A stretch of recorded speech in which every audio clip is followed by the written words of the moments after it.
The crux of this one is the unique value proposition. What do you bring that nobody else can? And if you can't bring something to solve that issue for that consumer that nobody else can, then it's not the right strategy to pursue.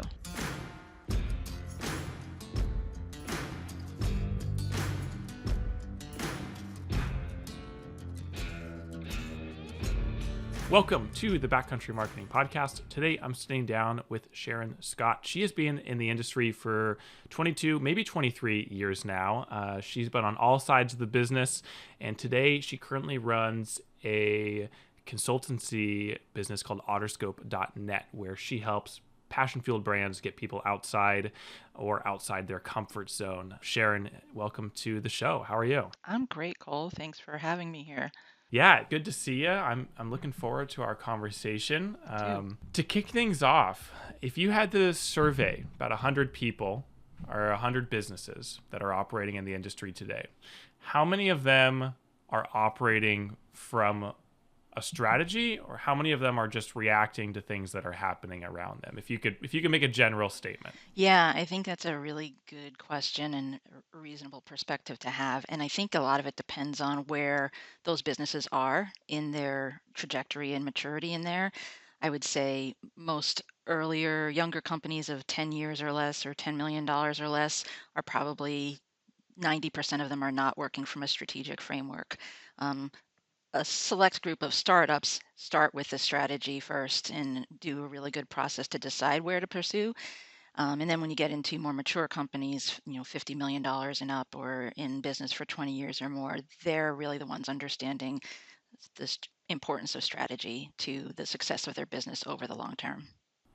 So you said 10 million or less, 90% aren't operating with a strategy. I'm curious, like, that's a lot, and is that part of the reason why you're passionate about strategy? I guess, why are you so excited about this? Yeah. Why is this a conversation you're excited for? Yeah.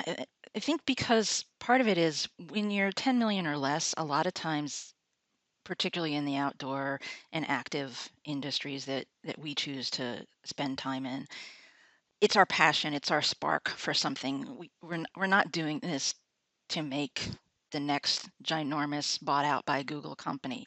We do this because we love our activity, biking or hiking or travel or whatever it happens to be, and we think we can build a better mousetrap. And so most companies that are starting up in under 10 million are in that world of, I think I can do this better than anybody else in these sorts of ways. And so they're very product or service focused, and they work from that focus and just keep running pell-mell until they run up against that wall where, like, oh, now we're becoming a more of a leader in this space. We've got this revenue, we've got enough customers and consumers that we're bringing in all this piece in here, and now we are one of the people that is being chased. So now we have to start really investing in strategy, and we're building stuff for people beyond ourselves. Yeah. So you eat, sleep, and breathe strategy. That's kind of your thing. You've been doing it for a number of years. And you've recently just kind of jumped out on your own, freelancing, consulting with Yeah. businesses. What about strategy is something that you love? Why have you been doing this for so long? I love it because it is both abstract and concrete. Because you have to get really granular about knowing your customer, your user, your consumer, however you want to call them. And I love getting into that headspace and heart space for people and really understanding what's making them tick. Why are they choosing to do kiteboarding versus surfing, whatever the situation may be. And I just find myself really curious about that sort of stuff. And then taking that and then bringing it back into the abstraction of, like, okay, what's the meta language around that then begins to tell us what kind of products can we build? What are the stories we can tell that build more affinity for the brands we work with? So I feel like you operate in two worlds that most people would either just want to choose to operate in one world. There's the abstract world and the concrete, Yeah. factual world. Do you bridge that gap well? Do you bounce around between those two pretty fluidly? I do. I do. I can be, in one moment, I can be wildly theoretical of looking at something in the wider world at large and then saying, how does that apply to how people are kayaking today? Or what am I learning about what I'm buying at the home goods store that is applicable to the camping market. Yeah. Yeah, that makes sense. Well, today we're talking, if people can't guess, we're talking all about strategy and the importance of strategy. And Sharon, when we first got connected, you made a statement, something to the effect of, most brands have a hard time investing in strategy. And that was a really intriguing concept because I think strategy is something we all think about. We all think about strategy, we all think about plans, we all think about ideas. But you've been doing this for a number of years, and I think you have some insight that you can bring to our audience to help them think about strategy. Maybe what it is, what it isn't. I guess I'd love to hear from you kind of why is this a timely conversation? What's the state of our industry today, and is there a need for more strategy? I guess that's kind of maybe a bad question, but There are no bad questions, only bad answers, right? um, so I think there's a few things going on that in most outdoor businesses I've been associated with, whether they're independent specialty retailers or billion dollar, household names in there. Um, Most businesses find themselves in one of two camps. There's a camp on this side where everything's great, everything's working super well, revenue is unbelievably high, and we're just so busy executing, like we don't have time or people to throw at. Let's take a step back, look at the bigger picture and see what the next year, 3 years, 5 years are, because we just have to make this stuff and deliver it. And I think that's been, particularly the case for most outdoor equipment brands during peak pandemic and COVID years. It was just how do we make the stuff fast enough and maintain our quality to satisfy the desires that so many more people decided to get out into the outdoors during the peak COVID years. Now, as we've come out of some of those peak pandemic years and resetting into the next normal, um, some brands and businesses and industries have had a cliff, and others have had more of a dip in there. And so then you have the other side of the coin of like, I can't be bothered thinking about the next 3 to 5 years. I've got to focus on my revenue now. And I've got to I got to plan and execute, deliver, and find ways to create the demand for my products that isn't there right now. And so investing in strategy is more relevant than ever to my way of thinking because it's it might help you in the current moment to understand what's going on with your business in the market a little bit better, and it will definitely help you as you get through this current bump in the road and figure out into the next normal. so strategy is something based on those two examples. It's something that we never want to think about. It's the thing that we'll always do in the future, but whatever's happening today takes precedent over this future planning that needs to happen. Is that kind of the relationship that you feel like most people have with strategy? It's a double-edged sword called I think there's mixed camps. It's either the thing that we want to do later or it's all we want to do. And strategy Uh, without implementation is a waste of time and money. Many of us have been through things where we've done these, 50-page, 100-page decks of strategy for the next 5 years, and then the market is evolving too quickly, or things have shifted, or COVID happened, and the strategy's out the window, and you're just focusing on delivering. And and so there's some people that want to spend all their time in strategy and never get around to delivering on it. And then there's other people who are like, I'm too busy being an operator and delivering, so don't weigh me down with the whys and the strategy. So to me, strategy is the why of your product with the who of your product is for, and then taking some of the the best practices and a few granular steps to deliver delight or growth. And that's not a common definition of strategy. hmm. You get those same 100 people in the room and ask them to define strategy, you're going to get probably 105 answers. What isn't strategy to you? What are things that are not strategy? Yeah, that's a really relevant distinction in here. So when I think of things like goals, strategies, and plans, those are three different things. And it is a little bit of a pyramid. And what I like, I learn and understand things a lot by metaphor. And since we're kind of backcountry pieces in here, I'll say strategy is the map. Right? So a map will tell you, am I on land or am I on water? Am I on a flat area? Am I in a canyon? Am I going up a mountain?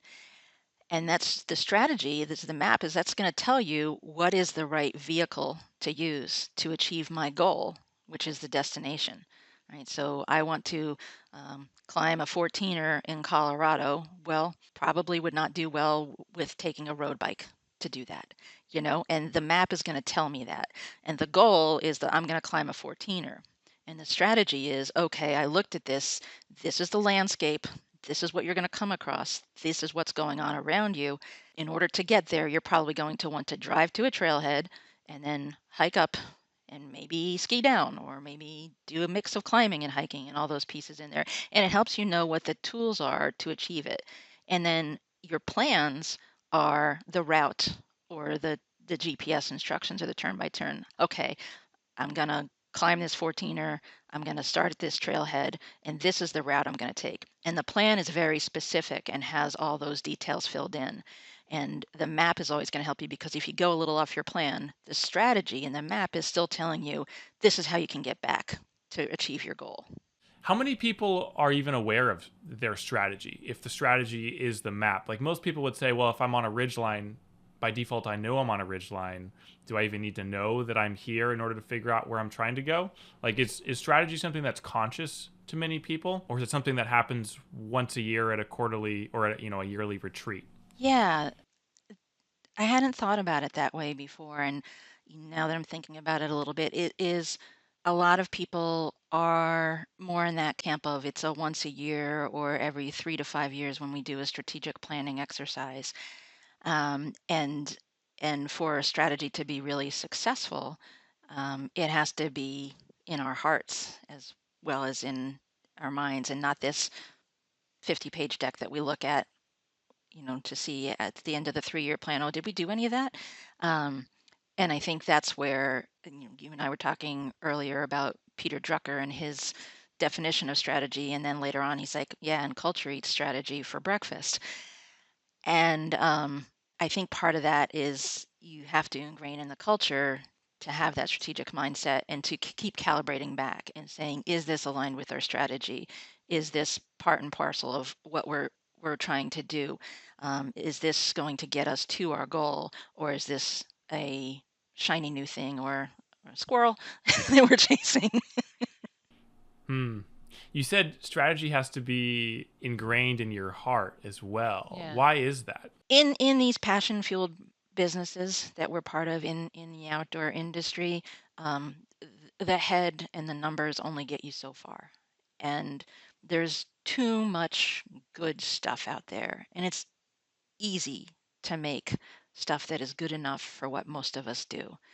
So businesses and brands that are going to succeed going forward are going to have that something special, that spark, that um, unfair advantage, that moat, whatever your business terminology works best in, that keeps you distinct and puts you ahead of everyone else. And that can, and in my mind, should be the strategy piece of the goal is to have people feel this way about my brand while we grow the business and while we ideally grow the users and the consumers and take a bigger piece of that share as well.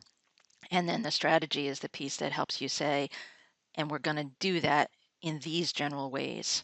And then you can keep calibrating back. So, for example, if a brand wants to start a podcast because it's cool and somebody read an article that said that podcasts are the new thing, is that aligned with the strategy that's going to get you to your goal, or is it a distraction from where your core is?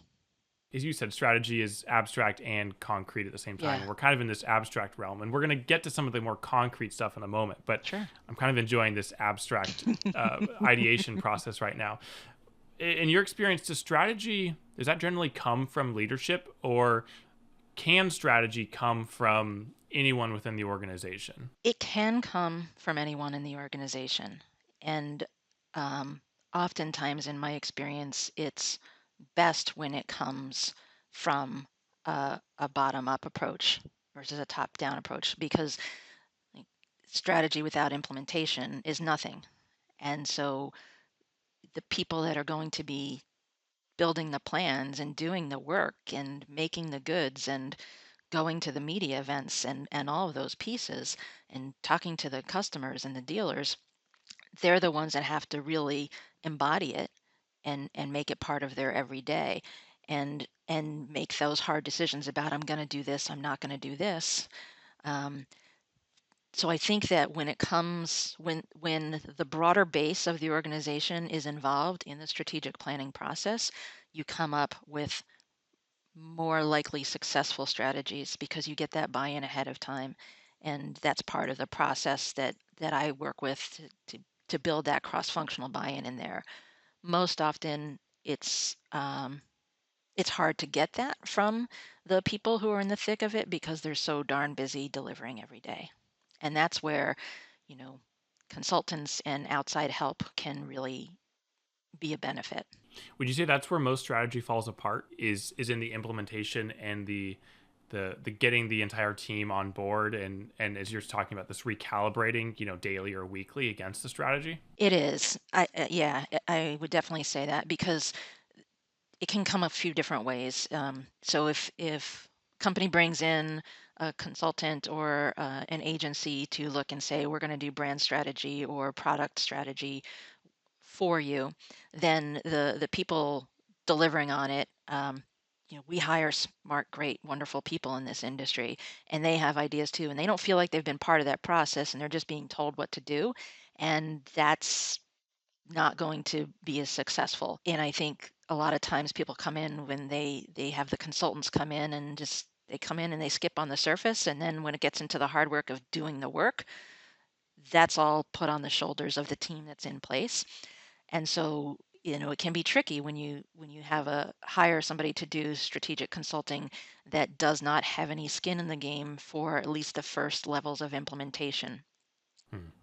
So let's talk about it. What strategy actually looks like, and if I were to come to you and say I need help, where do I begin? Let's just kind of work through what your process might look like. Like, Sure. how do you even begin to unpack the idea of creating a strategy? Maybe the first question is, when do I know that I need help creating a strategy? Brands and people know they need help creating a strategy when they're too busy to invest their own time or their people's time in in driving a process, or when if you're in a leadership role and you know that your different functions sometimes struggle talking to each other.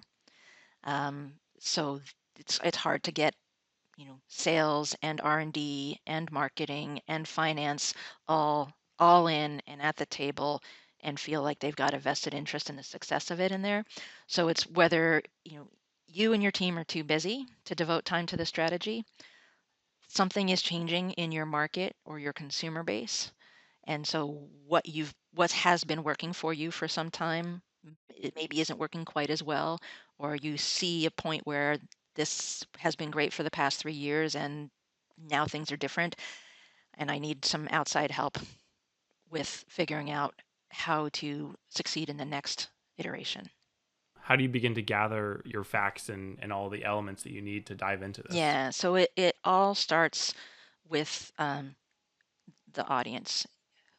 Does the brand, the business, the person know who their core person is, whether you call them consumers, customers, users, whatever you wind up calling them? Do you really have a granular understanding of where you want to play and who is going to be attracted to your brand and your products? And if you're a business that's done the work to do consumer journeys and personas, that's great. And if you haven't, that's okay. I can work with people, and there's other great people in the marketing world that can help you build up those personas or those archetypes or those segments to say, this is who we build stuff for. And if the company itself doesn't know that to begin with, then they need help figuring out what that is, because otherwise you start just throwing a bunch of stuff out there and hoping it works, and that never works. And when I say you need to understand your consumer, and if you're not familiar with personas, it's kind of like, okay, who is this person? What is driving them to pursue the activity you play in? And then how much time are they going to devote to it? Like that's a great question to ask. Speaking of, devotion, investment, what are they willing to invest in it? Either in, learning, or how much money am I going to spend on things or other pieces like that? And then, what else is competing for their attention? If you can answer those questions, then it's okay if you don't have personas or segmentation or archetypes set up in there, because that's really going to help you set up and say, like, okay, XYZ is the company for you if you are blah, blah, blah, blah, blah, blah, blah, blah, blah. So to just make it a little more concrete, at Coleman, we didn't necessarily I see. articulate it this way, but at Coleman, when I was doing tents and shelters for them, I knew who my consumer was. They were not the up the mountain expedition, multi-day backpacking camper. They were, families with young kids, or people who had a lot of other things calling for their time and budget. So they didn't want to spend $300 on a tent that they might use once a year, or they didn't even know if they'd like it, or they didn't want to camp at all. They just wanted to go to a festival, and to go to the festival, you have to camp. And so knowing that piece and where they shopped and what else was taking their time, and that helps you figure out what can be some solutions, because you want to solve problems for people. What are the solutions that you're going to drive to? So start with your Yes. audience and build from there. Yes, yes. So you start with your audience, you build from there. Then whoever's going to internally lead your strategic planning process, or your strategy process, they can either do it themselves, or they can work with a consultant and say, articulate as many as possible of your baseline assumptions about your market, the competition, your products, um, the consumer mindset, just all of the assumptions in here, because it can be a revelatory experience when you get cross-functional people in a room, and you say to an R&D person, I'm assuming that the core customer for this makes $65,000 a year versus the core customer for this makes $45,000 a year, because they're sitting back and saying, well, this would be a really cool thing to have, and I'd love to design this. Yes, it would. Will this core consumer pay for that piece in there? So really getting that out in the open and articulating all of your assumptions really helps, because it also helps you be more resilient, so that one of the baseline assumptions changes, then okay, this strategy might need to be adjusted. We might need to tweak things, because to take the COVID example, now people can go to Europe or take a cruise, and there is youth sports again. So maybe there is a place and space where you have to look and say, well, in the middle market, there's really not a lot of opportunity there. There's an opportunity for the enthusiast, and there's an opportunity for the beginner, but that kind of middle of the road, they're probably happy with what they already have. I got to imagine that assumption stage is it can be a pretty enlightening experience. Like if everyone is stating their assumptions, there's probably stuff that's never been said before, and these are underlying currents that are impacting the day to day. Yes. If you stopped at that point, I got to imagine it would already be a pretty helpful experience. It would, and that's where somebody from the outside, like I kind of think of it like an outside insider or an inside outsider, however what you want to say, somebody who's not in your business every day, can really help and sit there and say, what are the assumptions? Because sometimes we're so neck deep in it, we don't even know what our assumptions are. And it's shocking when you hear someone articulate it. I was like, oh, that's who you think our core consumer is? Huh, I thought it was more this type of person. Let's talk about that. Let's get alignment, and then we can be on the same page. Proceeding from there, how important is timeline? Is the timeline a factor at all in this process? It's really important. It's important to say what is both your timeline for the strategy process, so it doesn't drag on and on forever and never gets to implementation, and what is your longitudinal timeline as well. Are we talking about our 2-year strategy, our 3-year strategy, our 1-year strategy? You really can't talk about a 6-month strategy. That's more of a plan. I see.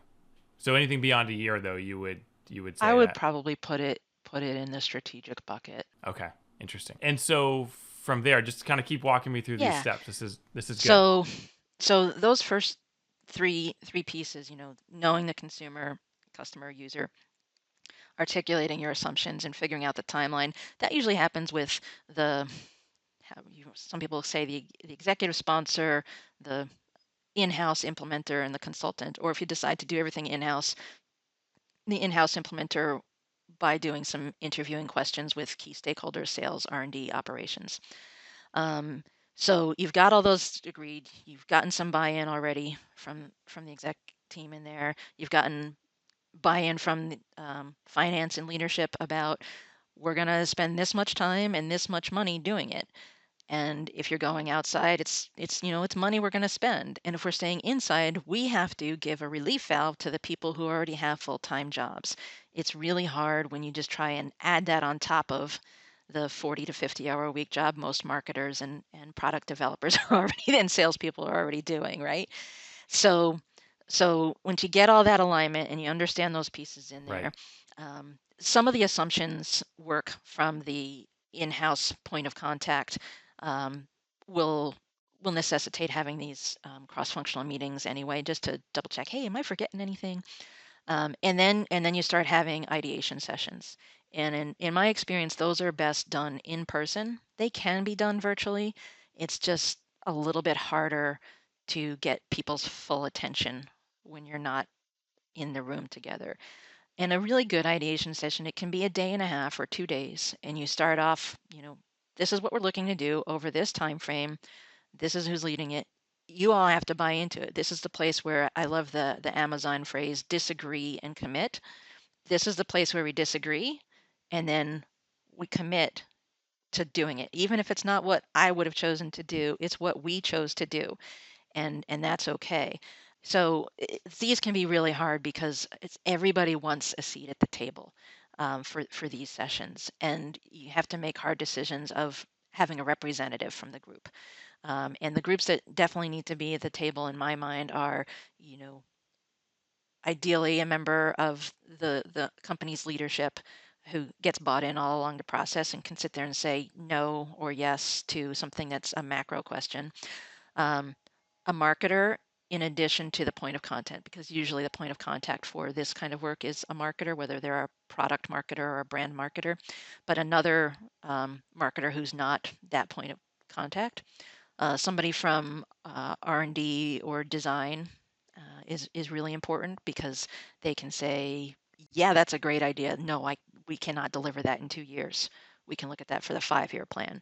Um, Depending on if you're a make or a buy business, somebody from sourcing and or operations, again, because it's a people have wonderful, wonderful ideas of what should we do, but you got to talk to the people who are actually going to be doing it and building the stuff or making the purchasing decisions and tell you what the timelines can be for that sort of stuff. Those are the key players. There can be other people involved in that, and you start with this baseline of assumptions that we already talked about, and you articulate them, and then you get into a mix of different methodologies, brainstorming, large group, small group breakouts, brain writing, because some people are not wired to speak up in a group, particularly if somebody in the room outranks them in the organization. So, writing, taking a bunch of sticky notes and putting them up on a board and just saying, these are the things we're going to do and cluster them so there's not value judgments in there. They can vote on which pieces go on in there. And so that's still at this kind of macro level. And then you come out of that day and a half with some alignment of you have to set your goals. Ideally, I'd say 3 is what you want. One that's financial, one, and that's just it's an us, one that's market, and that's market share. So whether the market itself is growing or shrinking, where do we want to be in our position in the marketplace? And a third, which is kind of a wild card, we want to be known as an innovation leader, or we want to increase our engagement on social by X%, or we want to have more earned media coverage than any other kayak brand in North America. It's one of those research things. They don't have to be BHAGs, those big, hairy, audacious goals. They can be reasonable goals.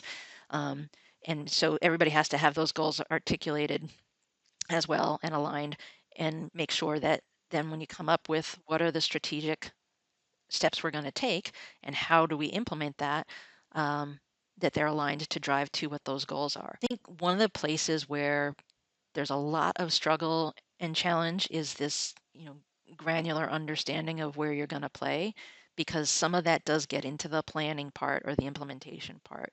And to me, they're hand in glove. You really can't do one without the other. And it's going to Hmm. be some judgment calls about, okay, let's table that to the planning stage. Let's keep this maybe just one step higher up in a level. So you're only looking for three goals to be working towards: financial, market, and then this wild card, kind of whatever you designate is that. That's where I find the most success. More than that, there's just too many priorities to chase. So I guess that's kind of my question is like, I think I have this romantic idea of like what these strategy sessions are, and it's, everyone gets in a room and there's food everywhere, and everyone has notepads and sticky notes, and our ideas are just flying off the Yeah. walls. But oftentimes, like when I've done those types of workshop sessions, either with myself or with team members, like we kind of reach a point where we're just spinning wheels, and we're like, what were we doing again? And I'm wondering if having these three goals to be working towards would help that process. I guess these three things seem like they're enough, but at the same time, they also feel like they might not be enough. But this is what you found that works well. I those are what I think work best. And depending on the size of your team and how many people you have delivering and executing and implementing these things, you can have more. If you don't have those three things, the financial, the market, and the wild card one, you're going to struggle and just have a whole lot of great ideas for products or initiatives that never coalesce around a theme. Remember, that strategy is that map, and it's telling you this is the landscape. And you may wind up saying, this is the strategy. The goal is to, you know, get this far down the river or whatever the case may be. And we may decide to start this way and something happens and the water's too low and I have to take a different route or whatever the case may be. And that's where the planning comes into pace in there.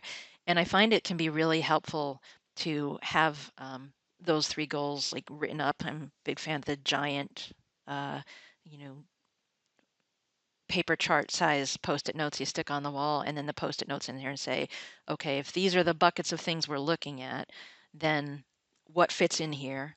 Okay, now we take these are the top three to five ideas of what we want to pursue as a strategy, and we can move those post-it notes over to this thing. Now, of those top three things, and we all voted on them, what are we going to do for can we do them in what's in the 1 year timeline, what's in the 2 year timeline, what's in the 3 year timeline?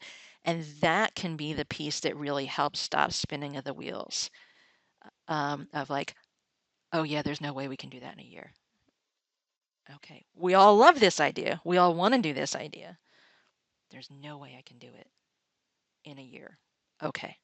And then, as a good facilitator, I'll say, is there truly no way, or are we unwilling to make the steps? Because to my mind, there's always a way.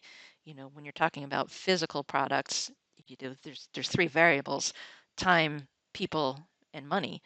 And are we saying there's no way because we don't want to invest more money and we don't have enough time or we don't have the right people? It's like, oh, well, what if we brought in the right people? Could we then do it in a year? Yes, one of the goals is financial. We won't be profitable enough if we do that, so that has to go. Okay, as long as we live in a world of possibilities instead of I can't, um, I can if, or I can only if. That helps bring things that from that jumbly mess of great ideas into, okay, these are the things we're going to do. So you walk out of the room. The team is aligned on these three ideas. How do you know that these ideas are actually like? How do you know these are good? How do you know that they hold up? Are there ways to validate or I'll say fact check these against kind of the reality? There are two of my favorite tools to use at this point. Are one is it's called the Lean Business Canvas model. It's from a tech guy named Ash Moria, and it's a really different way of looking at a business model or even a product, to sit there and say, does this thing have legs? Does it work in the marketplace? where's the revenue going to come from? And the first time you do one, it takes hours or days. And then after that, you can just spit through them in like 15 or 20 minutes. And it's just a one sheet thing that, because in my experience, so many people go not only from problem to solution, but a lot of brands and businesses say, here's the solution, go find me a problem. And instead it starts with this one starts with, who are my consumers? Who is going to do this? Are they an early adopter? Are they a Johnny come lately? Are they somebody who's this is their core activity that they're committed to? Okay, how does that work? Then I go, what are the problems that no other product or brand solves for them? And we go from there. So, okay, what's our solution? How do we solve for those kinds of issues and challenges? And then it takes you through all these different pieces and parts um, of that canvas to say, where's the revenue coming from? And the crux of this one is the unique value proposition, or what some people in business will call the moat. What do you bring that nobody else can? And if you can't bring something to solve that issue for that consumer that nobody else can, then it's not the right strategy to pursue. So ideally, it's a little hard in that day and a half, 2 days, to really get to working through that canvas, or there's another test criteria that I'll recommend in a moment. So sometimes it takes, a week later, and then there's a follow-up. Okay, these are the things we thought about. Now I and the internal point of contact ran it through the lean canvas, and these are the pieces that are missing. So we need to get together or align that people are going to do their homework and come back and populate the canvas.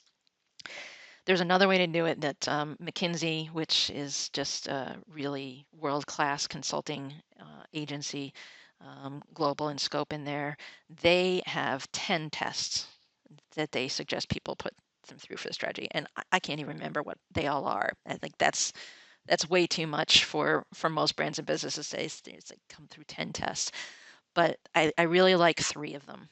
And I think if you can respond yes with some more details on it for any of these 3 questions, then your strategy is in a good place to succeed. And the first is, will your strategy beat the market? Will you outperform? Whether the pie is growing or shrinking, am I getting a bigger slice of that pie? And ideally, what I'm doing is growing the pie as well, getting more people enthused and engaged, or making the gear more accessible so more people can participate in it. So that's the first one that you want to run it through. The next question that you want to run it through, and it's not necessarily in a hierarchy of orders in there, but you also want to look at, have you built in enough, this is not their words, have you built in enough resiliency for changing market conditions? If something changes, if one of those, and that's why it's so important to articulate your assumptions, if one of those things changes, does your strategy still hold up? Will you be able to compete? And the other one, and this is, we've talked about it so much, that's the last piece, is it granular enough about where you're going to do business to include where you're not? And I think that's where some people get a little bit tripped up, especially like on the executive level. They'll sit there and say, like, wait a minute, I don't, that's too far in the weeds. I want to stay really high level. You still have to go somewhat granular, and then it's a judgment call, what's too much and what's not enough, because, um, you know, otherwise you come up with, we want to build pants for people with legs. You know, then that comes back, it doesn't give you your moat. So this is something I've heard a lot about. There's a consultant called David C. Baker, and he works kind of in the agency realm, helping consult with agencies. And he talks about finding your niche, which is like what you're talking about, which is what is the size of competition that you're operating in. And he says it's something like, he recommends agencies operate within a level of specificity between where you have like, 20, at least minimum of 20 competitors, up to like 150 competitors. Somewhere in that range is a good spot to be in. And I might be butchering those Yeah. numbers, but I'm curious from your perspective, what is a good range of competition out there to know that you're niched enough or not enough? That is a great question, and I'm going to look that guy up later because it sounds like a pretty interesting fellow. Um, I'm going to indirectly answer it first. with something I learned when I did this they called it a mini MBA at Rutgers Business School on digital marketing. And their recommendation is if there are fewer than 10,000 results on a Google search for something you want to do, that's probably a pretty good niche to explore. If there are no results, it might be too much of a niche. It might not be a market in there. And otherwise, it's a really hard question for me to answer because I don't know if you've ever heard the quote from Henry Ford. I don't ask my customers what they want because if I asked them what they wanted, they would say, "Bring me a faster horse." And there was a Netflix documentary a Right. few years back on the new Mustang before the Mach-E and stuff like that. The Mustang that they launched some 5 or 10 years ago, I guess, and it was called A Faster Horse. And I've worked places where kind of like the sales team is like, bring me a cheaper horse. And and the product team is like, I want to build a Tesla. And you got to find your common ground, those pieces in there. And so those true groundbreaking innovative companies, they're it's hard to say who's your competition. It really is. And that's where it comes back full circle to knowing that consumer granularly of that other piece of what else is competing for their time. So even if you have like a product that no one ever thought of, like, a little pocket computer that's a kind of terrible telephone that nobody knew they needed and now no one can live without. It's not an unfair statement, but most people can't live without. Who was the competition for that? Yeah, Steve Jobs wasn't googling smartphone. I'm sure there was negative results at that Yeah. point. I don't know that, but Well, he wasn't the first, and the first ones were terrible. Um, but it's hard. I think that's where your passion will drive you. I wouldn't want to say there's a precise number of competitors out there that you want to put your pieces in. I think that's really helpful when you get further down the marketing funnel into positioning and when you're talking about when people are in the consideration and why you instead of these other things, or like at Old Town, why would I buy a $3,500 plastic mini bass boat instead of a John boat? That's part of that mix in there of the consumers in there. So I know I didn't really answer your question, because I don't have a that's okay. Yeah. Well, there is no one size fits all No, answer. there certainly isn't. So you fact checked these strategies. Fact checked is the wrong word, Yeah. but you verified that they have legs, that they'll last, that they have credibility. Maybe this is getting in too much into the implementation, but I know this is stuff that you do. Now, how do you communicate all of this to a team? How do you bring in everyone and get everyone on board to actually then go out and implement this stuff? Yeah. So usually at this point, there's another financial component and another buy-in component, whether it's getting the executives of the parent company or the leadership within the organization or people that were not part of the ideation sessions.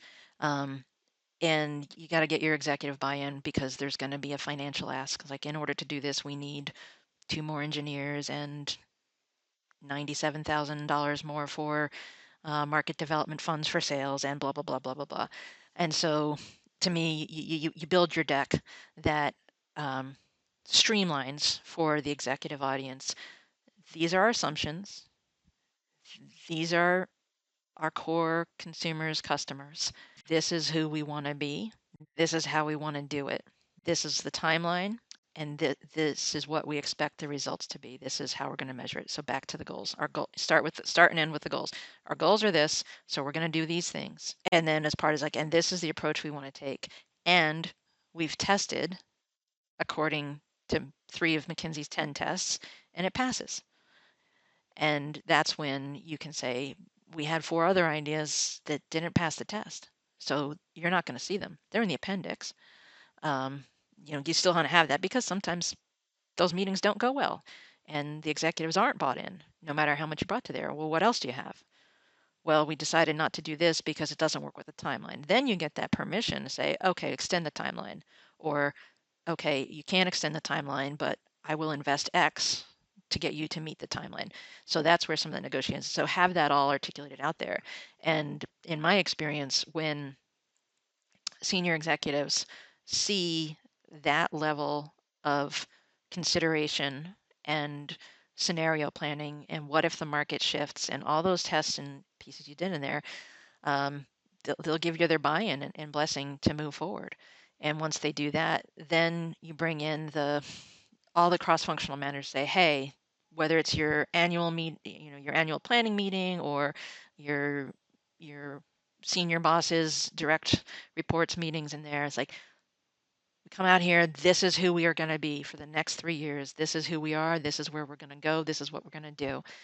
There's going to be some other things along the peripheries as well. These are our marching orders.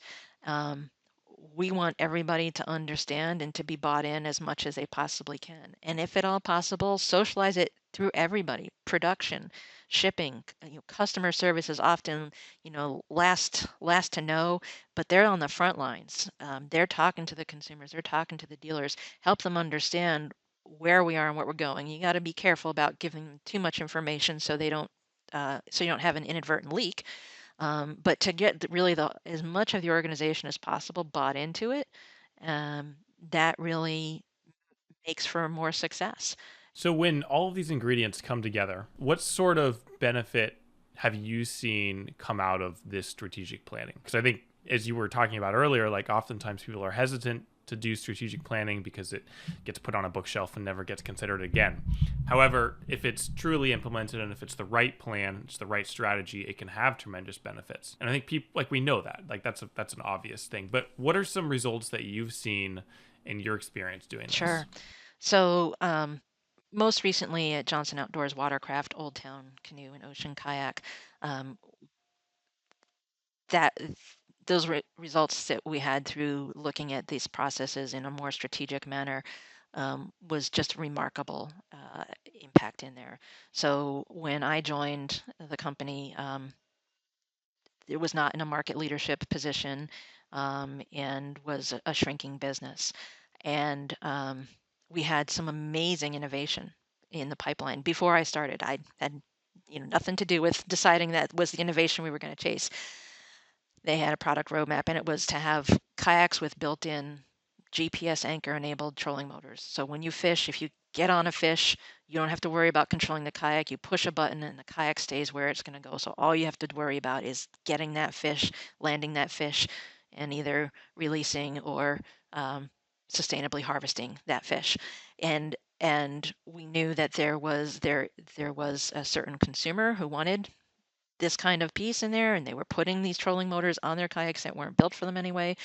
We had the unique position being part of Johnson Outdoors that we had access to Minn Kota's world-class trolling motors that we could customize for our own uses.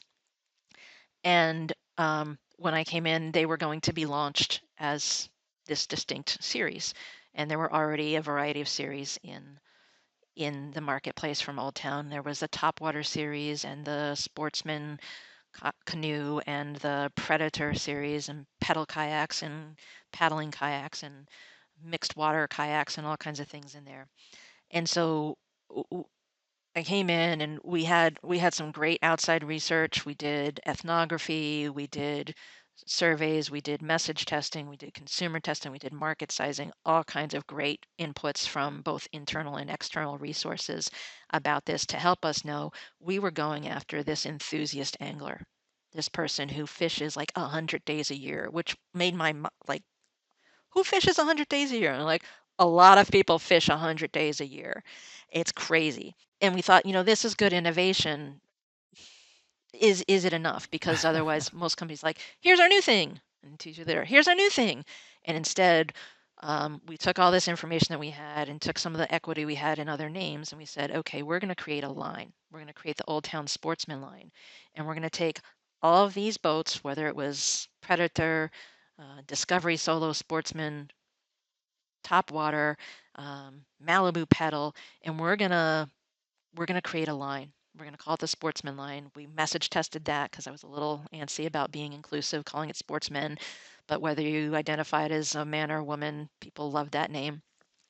And we said we're gonna put in across the line, we're going to put in certain features that that resonate with this angler, um, and we're going to do it in two colors, two signature colorways, so you would know from a glance. We built it was almost a sub brand, a unique identity for it, and we built an architecture and a naming convention across them. So there was the Old Town Sportsman 120, and there was an Old Town Sportsman 120. There's a PDL 120. There was a 106 powered by Minn Kota and a um, Autopilot 120 that we built in there. And we did that because part of the deal is having success in sales is building on a series of yeses. You start with the first yes, and then you get the next one, and then you get the next one. And the way that the business had been oriented before, someone would come and say, "Hey, do you have that topwater boat?" And the dealer would say, "No, but I have this one from company X." And the consumer was still served, but I was working for the business. So instead, you say, "Hey, do you have that Old Town Sportsman?" "Yes, I have 5 of them." And the sales force wasn't initially bought in that we could do the 2 colorways because most other brands and businesses were doing 5. Like, we're going to start with 2 if we need more down the line, but this is going to keep it tight and simple and clean for this user. They're going to know it. It's going to be unique colorways to this line. Be ready to go. And the dealers eventually they loved that they only had 2 colors because they said no matter how many colors I stock, people always want the one that I don't have. With 2 colors, I pretty much always have it. So we brought that, and I also just really flipped our go-to-market process. We had previously been working through and saying we're going to go to the dealer events and work um, with paddle sports retailer or with ICAST, but really the 6 months ahead of time. And instead of like, you know what, let's launch this at a consumer event, at the biggest consumer fishing event in the US, the Bassmaster Classic. You get 150,000 bass anglers in one convention center for one long weekend, and you're going to make some waves, and you're going to make that pie bigger. And we did that. We had those tests in there. It was resilient enough that the 2 colorways and being able to do the third, to reframe the pieces, to take this mishmash of product assortment, to edit the line significantly and make it uniform in its features and benefits. And it resonated tremendously with both the dealers and the consumers, and it returned the business to profitability and nearly doubled the revenue in 2 years. Now, we did launch in March of 2020, and I know that the pandemic had a lift in there. But going back to where the business is versus where it was in 2019, it's still that strategy that's paying those benefits in the future. Strategy is the one thing that seems like makes or break a business, even if you're not aware that it's operating in the Yeah, background. yeah, because it's what helps things make sense. If it's just a mishmash of stuff because we know how to do this or we can do this sort of thing, you know, people see that and feel that. If the strategy lines up, whether it's the design language and the messaging and the markets that and the retailers that it brands in, you know the difference between a Cotopaxi and a Patagonia duffel. You can do that, and that's because of the strategy. Well, Sharon, if you had to sum it all up for us, there's a lot in Yes. this, and we've been chatting for a bit, Yeah. and I don't feel like we've barely Yeah. scratched the Sorry about surface. that. No, no, no. It's fantastic. But if you had to sum it all up for us and kind of leave our audience with one big idea, what would you want to leave them with before we have to sign off? I think I would say it's a two-parter. Strategic thinking and strategy in your lane of the business is essential. It can be the key to a growth trajectory in your career. My concern with saying that is that people are like, oh, it's a big, scary, intimidating thing that I can't do myself. I'm like, well, would I prefer that you called me to help with your strategy? Of course. And but you can do it yourself. And if you're intimidated or don't know where to start, take something that you've already done and apply some of these principles. Go look up those McKinsey 10 questions. Ask the questions after it's in the market, whether it's a success or a failure, and sit there and say, if I had done the strategy process beforehand, I would have seen that this was not right because I didn't have the right sales channel. Or if I had done the lean canvas on this, I would have seen I don't have a moat. I don't have that unique positioning in there. And then that gets you a familiarity and it feels a lot less intimidating so that you can go the next time when somebody says, let's do this initiative, that you can be the one at the table that says, okay, what's our goal? What's our timeline? And whom are we serving with this? Now let me think through, does the thing you want to do or build fit that? And you can apply it in a quick way.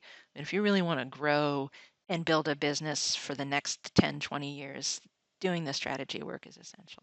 Amazing. Well, Sharon, if folks want to learn more, if they want to ask you more questions, if they just want to get connected with you, where would you recommend they go find you? If they want to connect directly with me, they can email me, sharon@otterscope.net, or find me on LinkedIn.